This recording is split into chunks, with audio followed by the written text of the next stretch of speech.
paling kuat menjerit. Biasanya paling cepat lari bila perang bermula.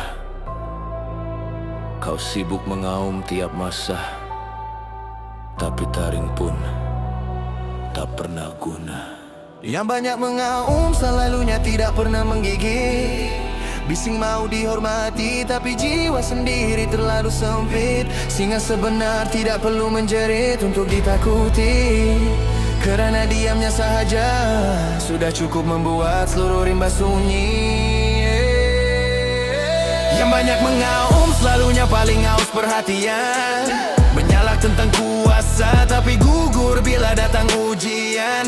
Hamba tidak perlu membuktikan siapa diri ini, kerana taring sebenar tidak perlu ditunjuk setiap hari. Kau sibuk bercakap tentang siapa paling gagah. Kau sana sini konon hidup penuh darah, tapi bila masalah datang depan mata betul-betul kau hilang paling awal macam bayang dipukul. Kau suka main watak raja dalam cerita sendiri, padahal orang sekeliling dah lama nampak kau cuma akting cari validasi. Kuat bercakap bukan tanda kuat hati, kadang itu cuma cara manusia lemah sembunyikan takut dalam diri. Singa sebenar berjalan tanpa perlu cari perhatian, tak perlu upload setiap langkah untuk dapat pengiktirafan. Yang benar-benar kuat tidak sibuk meminta dipandang tinggi, kerana kehadiran mereka sendiri sudah cukup buat musuh berhenti. Kau mengaum sebab mahu dunia percaya, sedangkan singa diam sebab dia memang tahu siapa dirinya. Yang banyak mengaum selalunya tidak pernah menggigit. Bising mau dihormati tapi jiwa sendiri terlalu sempit. Singa sebenar tidak perlu menjerit untuk ditakuti, kerana diamnya sahaja sudah cukup membuat seluruh rimba sunyi. Yang banyak mengaum selalunya paling haus perhatian, menyalak tentang kuasa tapi gugur bila datang ujian. Hamba tidak perlu membuktikan siapa diri ini, kerana taring sebenar tidak perlu ditunjuk setiap hari. Kau tahu kenapa manusia macam kau suka buat bising? Sebab dalam kepala sendiri kau takut jadi tak penting, jadi kau cipta persona besar untuk tutup rasa kosong. Mengaum kuat-kuat supaya dunia lupa hati kau sebenarnya rongak dan bolong. Tapi orang yang benar-benar ada kuasa tak perlu menekan.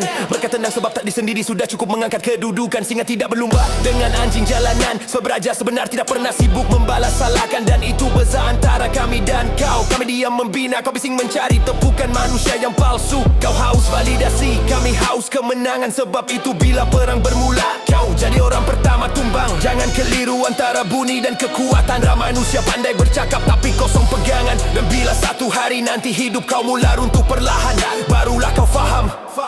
Singa sebenar tidak pernah perlu membuktikan. Wahai manusia yang terlalu gemar mengaum, ingatlah, rimba tidak tunduk kepada suara paling kuat, tetapi kepada taring yang benar-benar menggigit. Menggigit. Yang banyak mengaum selalunya tidak pernah menggigit. Mereka cuma haus perhatian dalam dunia yang sempit. Singa sebenar tidak perlukan sorakan untuk dihormati, kerana bayangnya sahaja sudah cukup membuat musuh lari. Yang banyak mengaum selalunya paling takut kehilangan nama, sebab hidup mereka dibina atas ego dan drama. Sedangkan raja sebenar tetap berdiri walau tanpa pujian, kerana martabat tidak lahir dari suara, tetapi tindakan.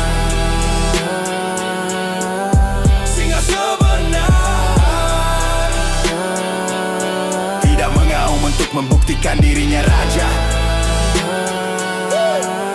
Rimba sudah tahu Siapa yang patut ditakuti.